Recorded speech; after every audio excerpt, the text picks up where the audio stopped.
I hope you have unlimited text messaging. By Ms. Garr. Chapter 142. In-person conversation. 17.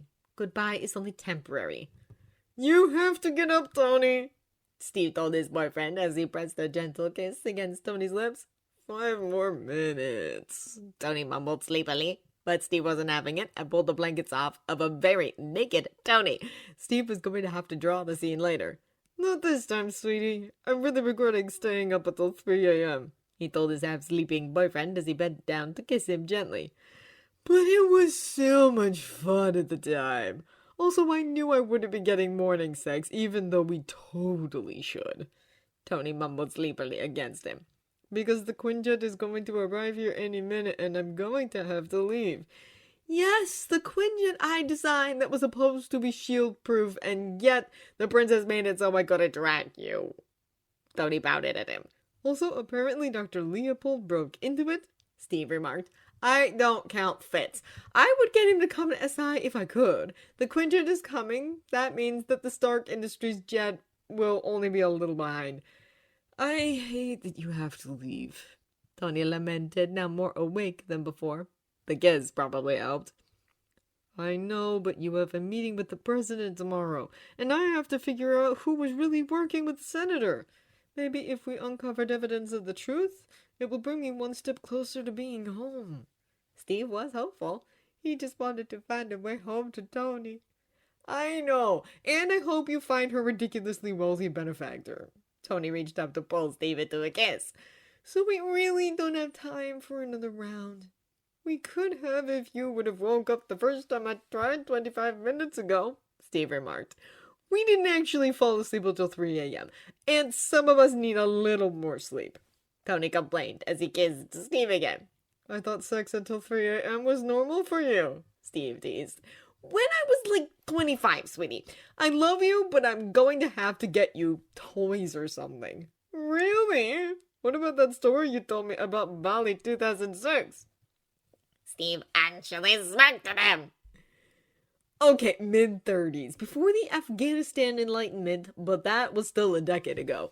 Although, even at that point, I was starting to slow down. Despite the rumor I started myself, I didn't sleep with most of the 2007 Maxim cover girls. Also, most of the all-nighters I have pulled during the last decade have involved the workshop or supervillain chasing. I hate supervillain chasing, Tony quipped. So do I! You will write me when you get to DC? Steve asked with another gentle peck to Tony's lips. Yes, unless I fall back to sleep as soon as I get to the Arlington house. Although thankfully my meeting with the president tomorrow has been pushed back to 2 p.m. That should be fun, Steve replied sarcastically. Not at all, and he definitely owes me an apology. However, I'm already coming up with a list of not evil people to put in charge of the government front covering S.H.I.E.L.D. Do you think that they'll be willing to appoint Simmons? I think she has dual citizenship, because Fury thinks of everything, I think. Although she may have lost it during the Hydra/S.H.I.E.L.D. fallout. That may be possible. May said they had to completely erase themselves afterwards to stay off Hydra's radar. Steve explained. Friday, help Daddy out. Are Fitz and Simmons U.S. citizens and therefore can be in charge of New S.H.I.E.L.D., or whatever they're calling it? Tony asked, only to be met with a female voice that Steve was not familiar with. Friday is currently on a mission with Dr. Leopold. However, yes, both Fitz and Simmons are naturalized U.S. citizens, although they both maintain dual citizenship now that their identities have been reestablished. Dr. Leopold Jr. Fitz also has Wakanda citizenship, granted personally by Princess Shuri. Dr. Simmons is head of the Tech/Science Division and will retain that position after the restructuring, but for the greater ATCU, instead of just the S.H.I.E.L.D. division. Karen, what are you doing here? Where is Friday? Tony asked. Who is Karen? Steve asked. I am the AI Mr. Stark created to run Peter's suit, the AI explained. I thought Philip was that AI? Steve asked, slightly confused. Well, Coulson found out, and apparently I'm not allowed to make an AI based on him. As long as he's alive, anyway.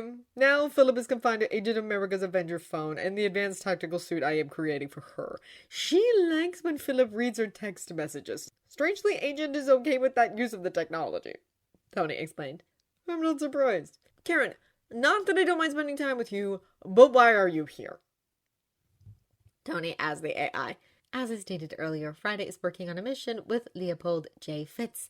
That takes precedence. It was decided that it was best to load one of your backup AIs to perform all necessary functions until she is able to take over. There was a prison riot in California, wasn't there? Tony asked, concerned. Yes, at South Ridge Penitentiary outside of Los Angeles yesterday. There are also reports of inmates seeing ghosts, as well as the vigilante Quake being in the facility. Karen told the two.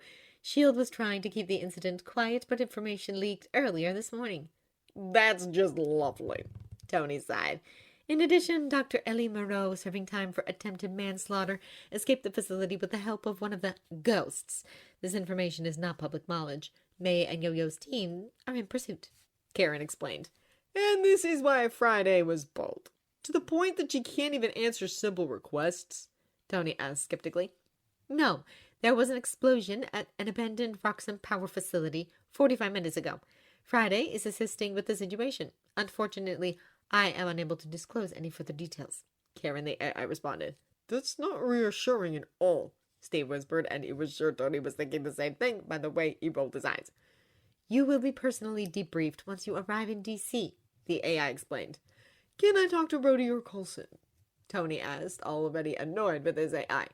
They are currently unavailable at this time, Karen replied. Fitz? Tony asked, probably too afraid to ask why his friend was not available, although Steve would like to believe that this AI would tell Tony if his friend was missing. He is unavailable. Leopold J. Fitz, however, will contact you as soon as feasible. He's currently en route to the new West Coast Adventure Facility, Karen responded. Okay, I think there's a bug with Karen and she thinks the monkey lover is two different people. Tony seemed puzzled. They are two different people, Karen responded, and Tony sighed. I'm going to have to fix that. It will probably give you something to do on the flight back. Steve kissed his cheek gently. Oh yes, I'm going to create an entirely new backup. And you can't make it sound like me. I know. I think Karen has been spending way too much time with Spidey, and it's showing. Probably. There is a new West Coast Avenger facility? Steve asked. Not new. It's something that I've been planning for a little while, but with all the stuff going on recently on that side of the country, and Yo-Yo's recent relocation, it just made sense. Also, with Carter keeping an eye on Lane, we can have more recruits soon. Maybe she will even find the Pims, who shouldn't have even been brought into the Accords mess in the first place. Tony explained. They're in San Francisco. Also, why were the Pims brought into this? Steve asked. Ross wanted the tech, which again is a total abuse of the State Department. Tony explained. That makes complete sense. Malibu is still closer to the shrinking people than New York. Okay, give me one last kiss before you run off and join the other Secret Avengers. Tony was trying to be brave, but Steve could tell his boyfriend was on the verge of tears. So was Steve at that point. I am going to miss you, Steve whispered, pulling away from the kiss, wishing he didn't have to. I am going to miss you too. I wish you could come back here for Thanksgiving, Tony lamented. If we didn't have to come here after the Mumbai incident, it would have been a possibility, but I don't want to risk coming back here until Christmas, and I really want to spend Christmas with you. Besides, I know you have plans with Pepper and your kids. It will be good. I have been neglecting Pepper and the kids, but I just want to spend as much time with you as possible, and Christmas would be better for that. With SI being closed for the holiday, I'm thinking about bringing some friends as well as the oldest kid. Also, Steve just had a feeling that because of certain events earlier this year, watching video footage of his parents being murdered just days before Christmas 1991, this Christmas may be harder for Tony than usual. It would be good for Steve to be there. May mentioned it when I talked to her a few days ago, and it would be nice to meet the oldest kid when we're not fighting, Steve said with a small smile.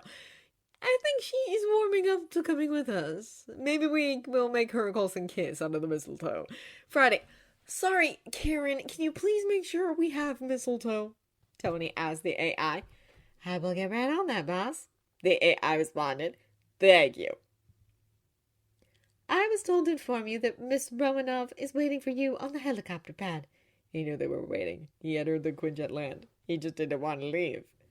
I guess that's your ride, Tony said sadly.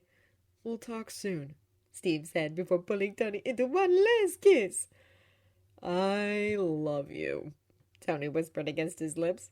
Love you too, he said as he pulled away and grabbed his bag. He didn't look back because if he did, he would have burst into tears. He did still cry, but at least he made it to the Quinjet. You will be back with him soon, Natasha told him as she sat beside him. Sam was flying. I know. I just wish we could have a little more time, Steve lamented to Natasha. I know, but we also need to find a submarine carrying the Superior, Natasha explained. Seriously, who comes up with these names? Steve asked, wiping away a tear as he tried to pull himself back into mission mode. Natasha handed him an iPad with his mission report. He was almost glad it wasn't a Stark pad because that would remind him of Tony. Usually the media, but this guy came up with this one himself. Of course. Wait, does he actually think Coulson is personally responsible for all the strange things that have happened? Steve asked after looking over the report. According to Leo's intel, yes, and Coulson has seen a lot, so I can see where this is coming from.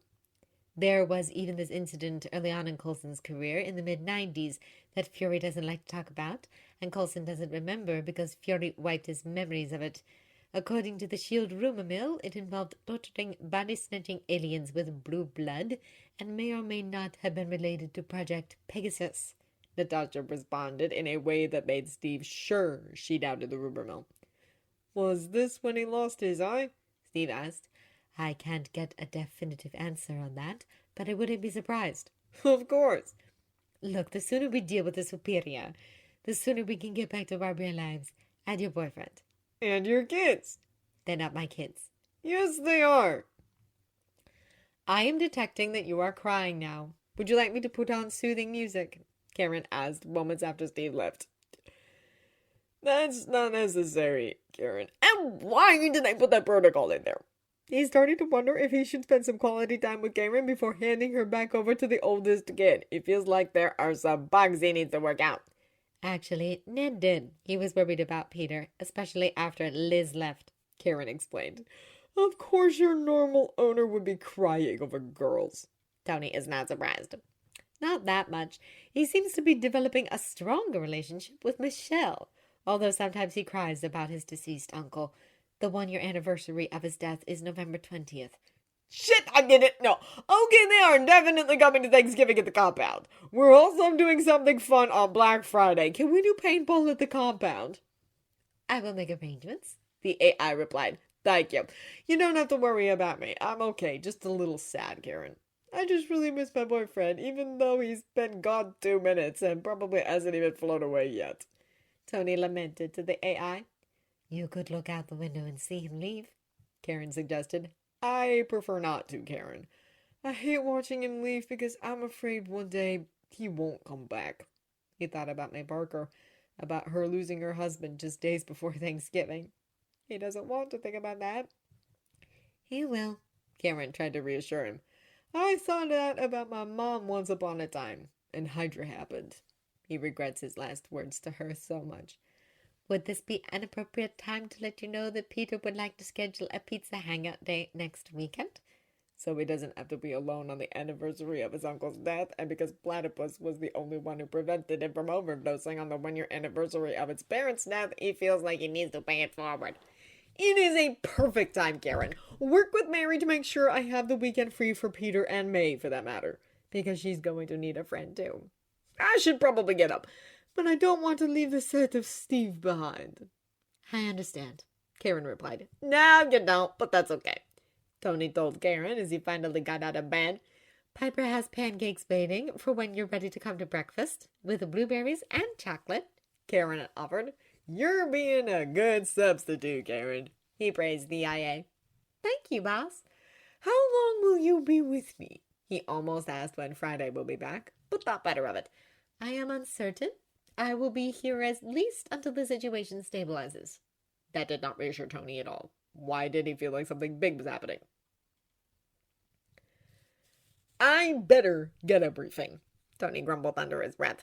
You will once you return to DC. Tell Director Snookums I'm holding him to that.